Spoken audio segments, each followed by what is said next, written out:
Assalamualaikum warahmatullahi wabarakatuh. Baik teman-teman semuanya, seperti biasa minggu kedua di hari Jumat kita kembali ke sentra masing-masing dengan kegiatan lebih banyak mengenal tentang agama. Baik teman-teman semuanya, kita sebelum melakukan kegiatan kita baca doa dulu. Duduk sopan, tampungkan tangan, tundukkan kepala, baca doa dengan hikmat, baca doa mau belajar. Bismillahirrahmanirrahim. Rabbi zidni ilma warzuqni fahman. Amin. Oke teman-teman, sebelum kita mulai kegiatan hari ini, kita mengenal untuk umat Islam. Ada 25 nabi yang wajib kita ketahui. Nah, teman-teman kan sudah tahu nama-nama nabi yang 25 yang sering kita nyanyikan. Baik teman-teman, sebelumnya kita bernyanyi dulu. Oke. Adam, Idris, Nuh, Hud, Soleh, Ibrahim, Lut, Ismail, Ishak, Yakub, Yusuf, Ayub, Su'aib, Harun, Musa, Ilyasa, Zulkifli, Daud, Sulaiman, Ilyas, Yunus, Zakaria, Yahya, Isa, Nabi Muhammad. Oke teman-teman, terima kasih sudah mau bernyanyi bersama Bunda. Baik, Bunda lanjutkan kegiatan kita hari ini. Kita bercerita, Bunda akan bercerita tentang kisah salah satu nabi, yaitu Nabi Idris. Oke teman-teman, siapakah Nabi Idris itu? Bunda akan mulai bercerita. Dengarkan baik-baik ya. Oke. Nabi Idris adalah orang yang cerdas. Dialah yang pertama kali merancak menjinakkan kuda. Semula binatang ini adalah binatang liar. Binatang yang semula liar itu sekarang bisa dijadikan tunggangan atau untuk mengangkut barang. Orang yang belum pernah melihat merasa heran. Nabi Idris adalah orang yang pertama kali menemukan alat pemintal benang dan menenun kain. Sebelumnya, manusia hanya menggunakan kulit binatang untuk menutupi auratnya. Oke, kita lanjutkan lagi. Dengan adanya kendaraan ini, kebutuhan angkutan barang bagi umat menjadi semakin banyak, sehingga umat manusia merasa sangat terbantu dan semakin makmur.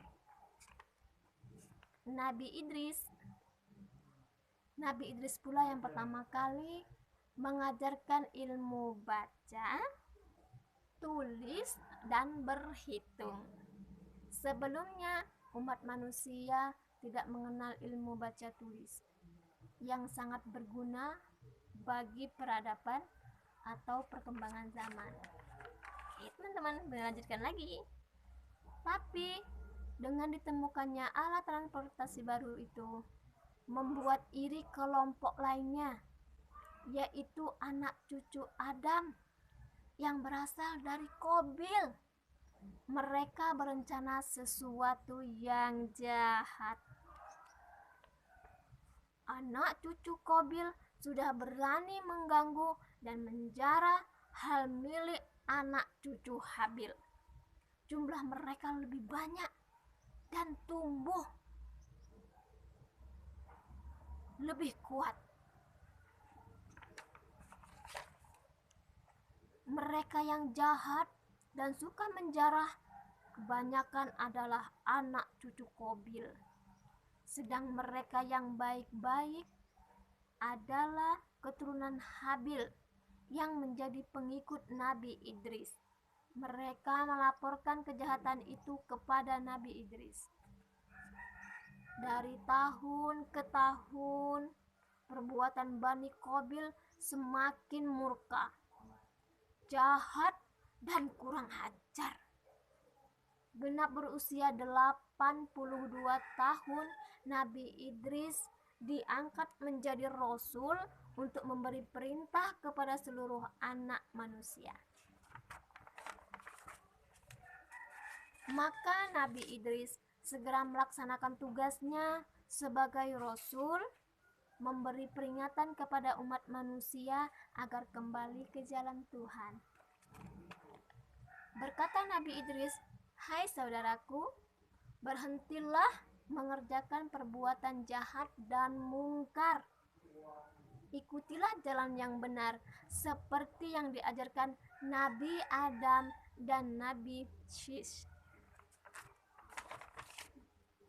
Kaum Bani Qabil yang durhaka diingatkan bukannya insaf, tapi malah menentang dan mengajak Nabi Idris untuk berperang.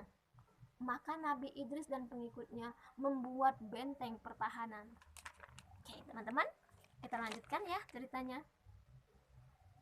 Demikianlah, di samping menjadi nabi, beliau juga menjadi seorang panglima perang yang gagah berani sehingga diberi gelar Asadud Usud atau singa dari segala singa. Nabi Idris adalah ahli strategi yang ulung, maka beliau selalu dapat memenangkan pertempuran. Namun, semakin hari kaum yang mungkar dan durhaka itu semakin banyak. Karena jumlah para pendurhaka semakin hari semakin besar, maka Allah memerintahkan Nabi Idris agar hijrah meninggalkan negeri itu ke tempat yang aman. Demikianlah serintas kisah Nabi Idris. Nama beliau diabadikan dalam Al-Quran. Terangkanlah atau perihal Idris yang tersebut dalam Alkitab bahwa Idris itu seorang nabi yang benar dan Tuhan telah meninggikan derajatnya. Oke teman-teman, Bunda sudah bercerita tentang Nabi Idris. Nabi Idris yang pertama menemukan alat pemintal, menemukan alat penenun sehingga kita bisa sehingga orang-orang zaman dahulu bisa menenun pakaian dengan benang. Nah, tidak lagi memakai kulit dari binatang-binatang. Dengan berkembang pesatnya pertumbuhan zaman, maka akhirnya seperti yang kita rasakan sekarang, kita bisa memakai baju untuk menutup tubuh kita. Oke teman-teman semuanya, demikian kisah dari Nabi Idris alaihissalam.